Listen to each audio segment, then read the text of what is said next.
boses mo'y nagnining, inililawan ang tahanan na tumidilim.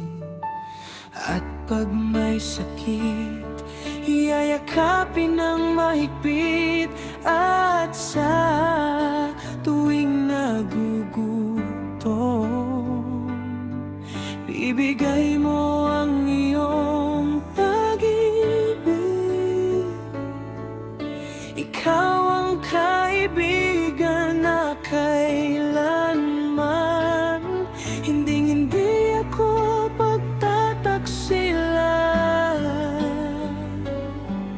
Tanging pag-ibig ang iyong himig sa madilim kong mundo.